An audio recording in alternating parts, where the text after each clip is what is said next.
Video ini dipersembahkan oleh Imro'atul Azizah. Jangan di skip ya. Selamat menyaksikan.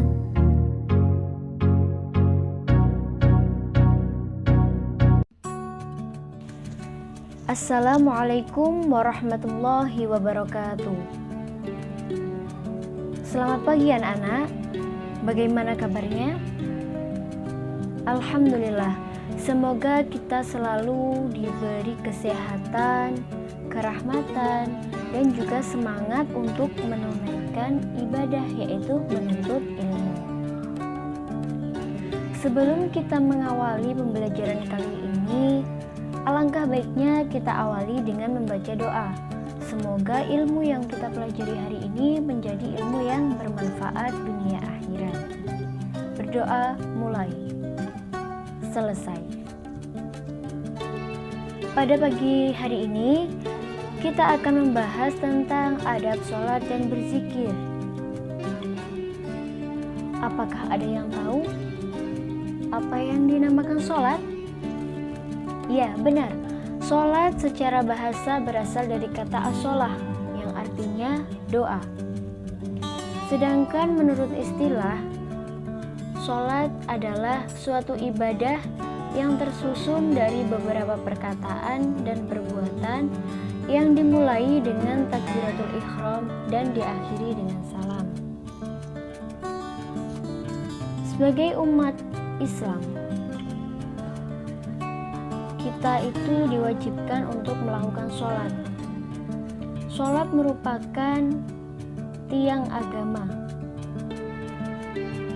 Sholat merupakan amalan yang pertama kelak akan dihisab setelah kita dibangkitkan dari alam kubur.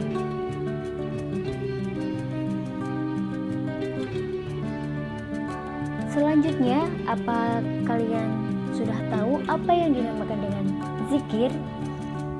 Ya, benar.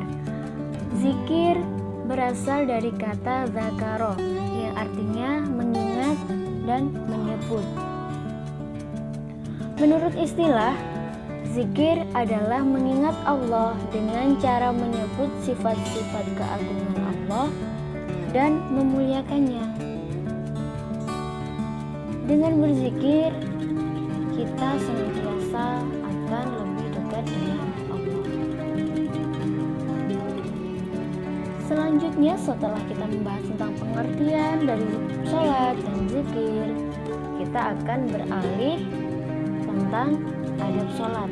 Namun sebelumnya, apakah ada yang ditanyakan? Apabila sudah tidak ada yang ditanyakan, kita langsung lanjut saja ya kepada adab sholat dan berzikir. Nah, yang pertama kita akan membahas tentang adab sholat. Adab sholat yang pertama yaitu ikhlas, yang mana kita itu melakukan sholat itu didasari dengan rasa ikhlas semata-mata hanya untuk mencari ridha Allah Subhanahu wa Ta'ala, bukan hanya untuk dipuji orang lain atau terlihat baik di hadapan orang lain, seperti itu. Yang kedua yaitu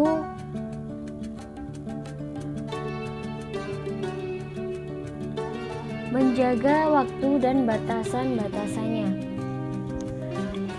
Ketika waktu sholat sudah tiba, yang biasanya ditandai dengan dikumandangkannya azan, maka sesegera mungkin kita harus lekas melakukannya dengan penuh semangat, karena sholat itu merupakan suatu kewajiban bagi setiap kaum yang sudah terbiasa. Itu akan senang apabila melakukan sholat, namun apabila yang tidak terbiasa itu akan merasa berat, biasanya malas. Nabi bersabda pada Bilal, yang dalam sabdanya itu dikatakan bahwasanya, wahai Bilal, hiburlah kami dengan sholat. Nah, yang Yang dimaksudkan di sabda Rasulullah ini yaitu berazanlah lalu kita laksanakan sholat dan menikmati sholat.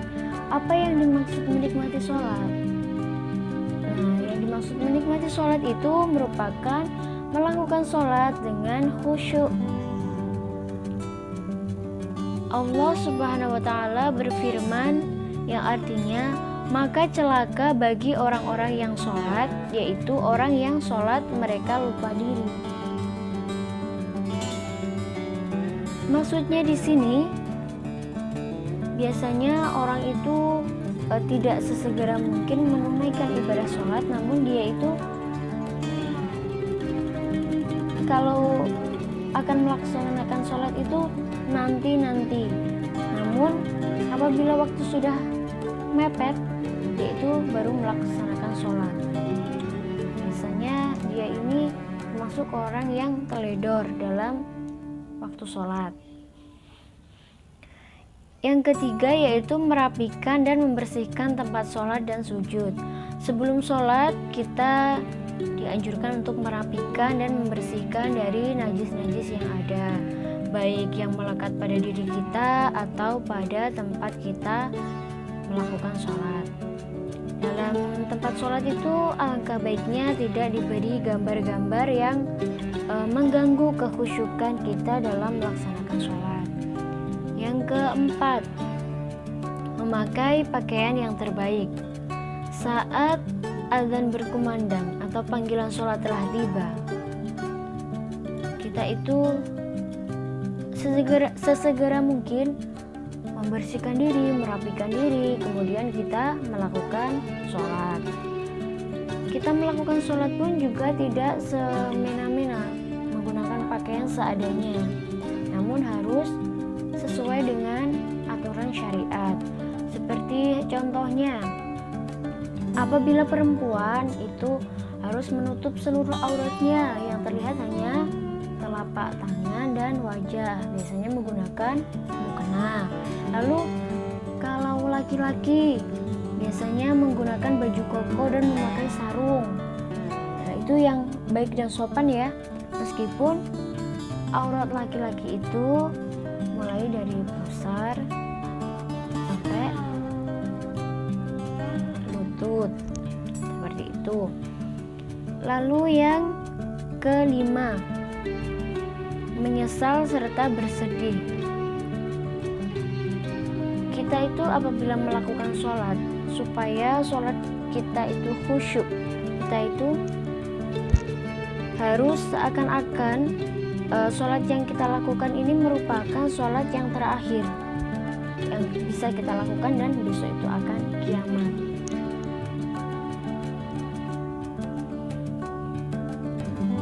Setelah kita bahas mengenai adab sholat, selanjutnya kita beralih ke adab berzikir. Adab berzikir, di sini Allah itu berfirman dalam surat Al-A'raf ayat 205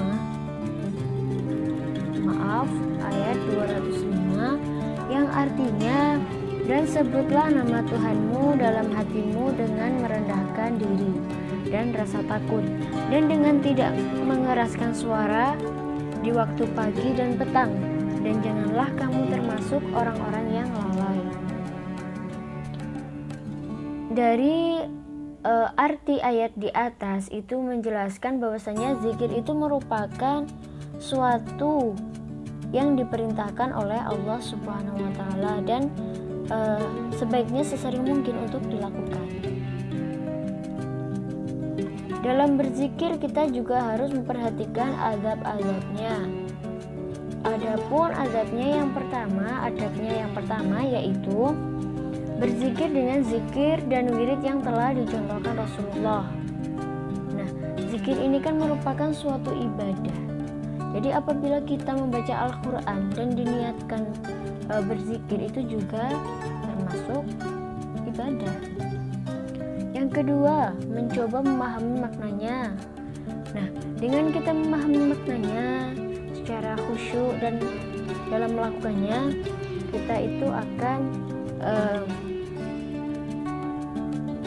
sadar diri bahwasanya kita itu manusia yang lemah dan kita itu tidak ada apa-apanya dibandingkan dengan kekuasaan Allah.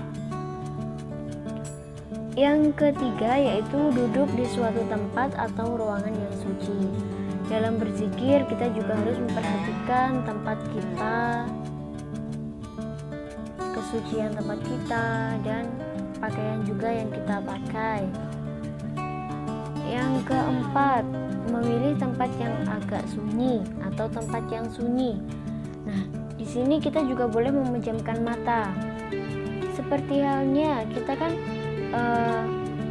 apabila melakukan zikir di tempat yang ramai, kita itu akan merasa kesulitan untuk memahami atau menerapkan dalam diri kita, karena kefokusan kita ini terganggu. Nah, apabila kita di tempat sunyi, kita kan akan lebih fokus dan akan lebih bisa mendalami pada batin kita mengenai zikir yang kita lakukan. Setelah kita membahas tentang pengertian adab, sekarang manfaat atau hikmah sholat dan berzikir. Nah, yang pertama yaitu disiplin, menghargai waktu. Dengan sholat dan berzikir, biasanya kita melakukan sholat jamnya jam segini, terus biasanya dikumandangkan azan, kita akan lebih menghargai waktu lagi. Lalu yang kedua, rendah hati. Dengan kita sholat dan berzikir, kita itu akan semakin tahu bahwa diri kita itu tidak ada apa-apanya di dunia ini. Semua kekuasaan itu milik Allah, dan yang kita miliki sekarang ini hanyalah titipan. Suatu titipan itu pasti akan diminta kembali oleh yang menitipkan. Jadi kita itu tidak punya apa-apa. Yang ketiga, menenangkan hati. Setiap orang yang melakukan sholat dan berzikir, itu hatinya pasti akan tenang. Seperti contoh, apabila kita merasa kesusahan, itu kita dengan melakukan sholat, itu hati kita akan tenang. Namun, jangan sampai kita sholat hanya dalam keadaan sedih. Namun dalam semua keadaan kita harus melakukan sholat. Yang keempat, menjauhkan dari perbuatan keji dan mungkar. Apabila setiap pribadi itu masih mau melakukan sholat, insya Allah pada dirinya itu apabila mau melakukan suatu perbuatan yang keji dan mungkar, itu hatinya akan gelisah, berat. Meskipun tidak ada yang tahu, namun hatinya itu terasa gelisah, seakan-akan dia itu tidak nyaman. Seperti itu. Lalu yang terakhir, lebih dekat dengan Allah Subhanahu wa taala. Nah, dari materi yang sudah Ibu Guru sampaikan, apakah ada yang ditanyakan, mungkin belum jelas atau mungkin masih bingung? Silakan ditanyakan. Apabila sudah tidak ada yang ditanyakan, gantian ya, ganti Ibu Guru yang bertanya kepada kalian. Dari pengertian sholat, berzikir, adab sholat, adab berzikir, dan hikmah dari keduanya, apa yang dapat kalian tangkap mengenai adab sholat dan berzikir? Ya, betul. Nah, selanjutnya, apakah ada yang ditanyakan lagi? Apabila sudah tidak ada, sebelum mengakhiri pembelajaran kali ini, Ibu Guru akan memberikan tugas buat kalian, yang mana nanti tugasnya kalian membuat resum materi, namun nanti kalian jangan menulis paragraf-paragraf seperti biasa itu ya. Nanti kalian kreasikan seperti membuat peta konsep atau apa gitu yang sekreatif mungkin. Nah, nanti kita kumpulkan minggu depan ya. Untuk mengakhiri pembelajaran kali ini, marilah kita tutup pembelajaran kali ini dengan bacaan hamdalah. Alhamdulillahirabbil alamin. Semoga ilmu yang kita pelajari kali ini bermanfaat bagi kita semua ya. Di sini kalian belajar, saya pun juga belajar. Kita sama-sama belajar. Sekian dari saya, apabila ada kurang lebihnya mohon maaf. Wassalamualaikum warahmatullahi wabarakatuh.